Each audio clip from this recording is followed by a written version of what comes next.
Democracy Now!, democracynow.org, The War and Peace Report. I'm Amy Goodman with Nermeen Sheikh. The nation's largest private employer, Wal Mart, is seeking to block a series of protests and actions critical of its labor conditions at stores nationwide.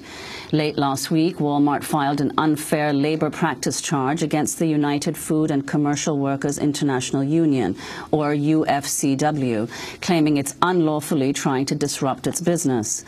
The move comes just days before a group of Wal Mart workers are preparing to strike on Black Friday, the busiest shopping day of the year in the United States. The strike will be accompanied by rallies and flash mobs outside Wal Mart stores nationwide. One of the groups organizing the protests is Our Wal Mart, the organization united for respect at Wal Mart. In an advocacy video, Wal Mart workers explain why they're planning to walk out. Because together, we are stronger than we are alone. Because I like to make a difference for those who are too scared to come forward. Because Walmart can afford to pay us enough to live better. Stand up, live better. Well, to talk more about this, we're joined by two guests. William Fletcher is a Walmart worker. Josh Idelson is a contributing writer for The Nation magazine. We welcome you both to Democracy Now! Let's go to William in Los Angeles first. What are your plans for Friday? So for Friday, we are planning to have walkouts at many of our stores. The one that I work at, Doherty, being one of them. We're hoping to have as much of the community join us so that we can try to make a strong impression, so have Walmart listen to us and end retaliation that happens in our stores nationwide. Why? What are they doing? Why are you protesting? So whenever an associate tries to speak out, or a worker, I should say, tries to speak out to the media or to anyone really about what happens in our stores and the way we're treated, they get retaliated against. Many of them are fired, they're threatened, they'll be pulled into an office with 3-4 managers and talked to for about an hour, sometimes longer. We're doing it because we don't want associates to feel that they should be afraid to speak out. It is our right as American workers, and it's our right as American citizens. Well, we invited Walmart to join us on today's show. They declined our invitation, but Walmart's National Media Relations Director, Corey Lundberg, issued this statement. They wrote, quote, "These so-called protests involve a handful of associates at a handful of stores. In fact, most of the protesters don't even work for Walmart. They're union organizers and union members who work somewhere else. We are laser focused on serving customers on Black Friday, and we are preparing to have our best Black Friday ever." William Fletcher, can you respond to that statement from Walmart?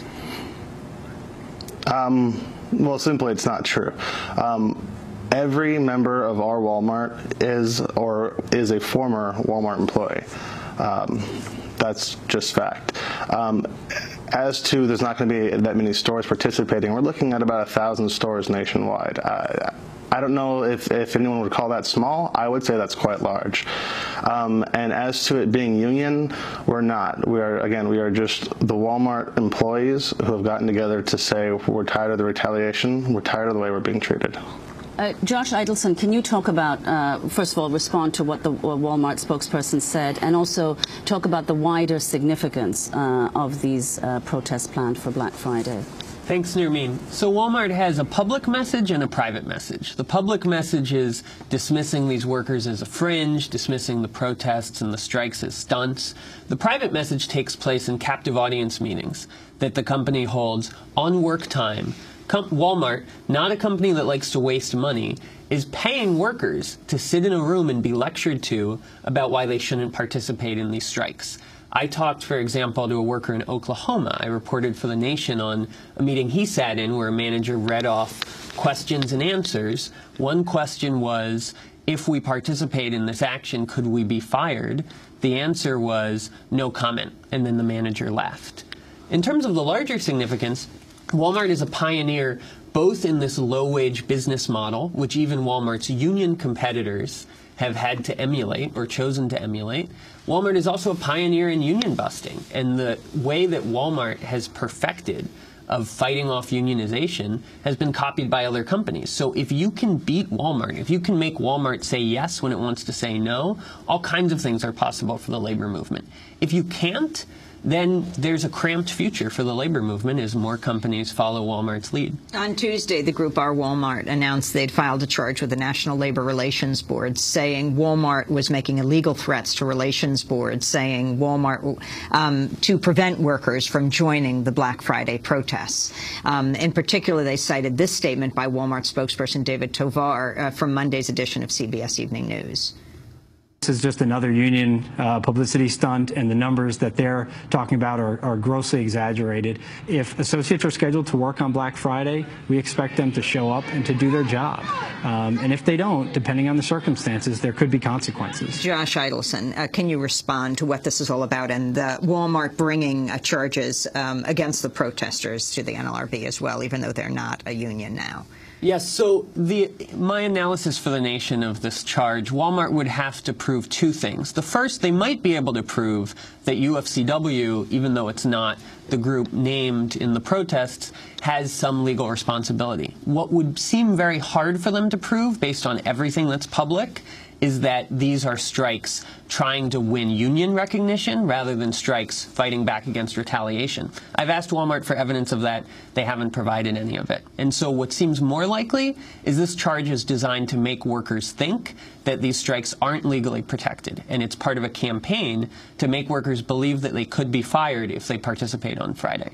William Fletcher, as you've been helping to organize for Black Friday, have Walmart workers, spoken to you about these kinds of threats in the event that they do participate? Yes, actually, many of them have. A lot of associates are afraid to speak out and are even afraid for me to speak out. But simply the answer to that is to just simply not be afraid. This company is an expert at propaganda. It's what they do. It's what they're great at. And that's what they've been doing to us. They've been spreading this fear campaign that makes associates feel that if they speak out, something's going to happen. But again, it is our right as American workers. I can't stress the importance of everyone that if you see something wrong, if you feel something is wrong, speak up. William Fletcher, we're going to have to leave it there, but we will certainly continue to see whether these protests on Black Friday will give Walmart a black eye. William Fletcher has worked in the electronics department of Walmart in Duarte, California for 4 years, been a member of Our Walmart for 2 years, and thanks so much to Josh Idelson of The Nation. I'm Amy Goodman with Nermeen